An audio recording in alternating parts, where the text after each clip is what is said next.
Whenever you are comfortable. So talk to me about NCIS. This series has been around for countless of years. And you guys just continue to get better and better with time, like fine wine.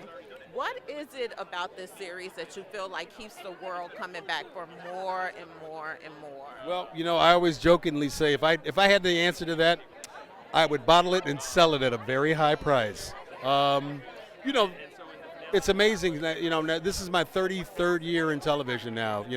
Having started out doing sitcoms in the 90s, I've done several shows for CBS, and it's amazing that sometimes those shows that are quote unquote can't miss, that everybody thinks, oh, this is going to be the next big thing. They disappear after 2 episodes, and sometimes things just have they catch fire.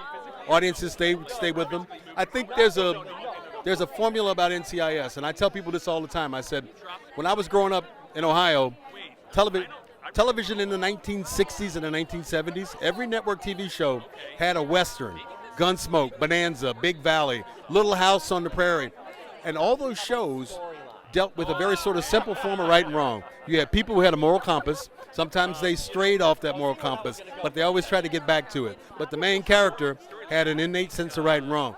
And I always tell people, NCIS and procedurals are the new millennium westerns, because the main character is usually the moral compass. He knows, we all have an innate sense of right and wrong.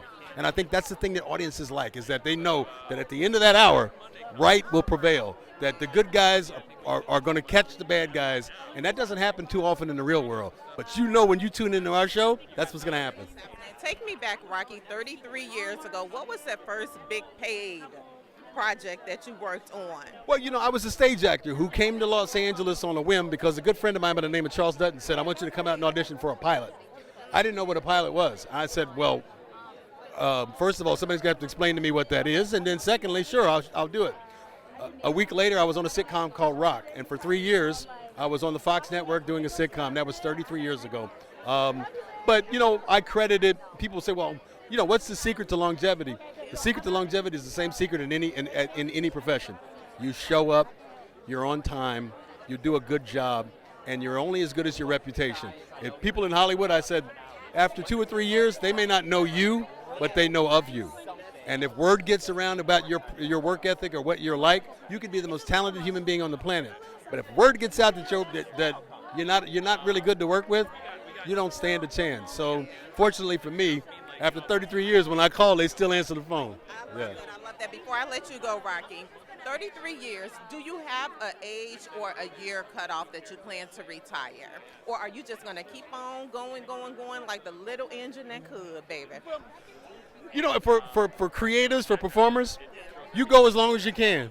You paint as long as you can hold a brush, you're going to paint. As long as you can sit at the keyboard, you're going to keep playing. So, I mean, I've spent 33 years doing what I love to do. So, hopefully, I haven't had a job my entire adult life. So, I mean, that's the way it feels, because I've been doing what you love. It doesn't feel like work. So, I'll keep doing it as long as they want me around.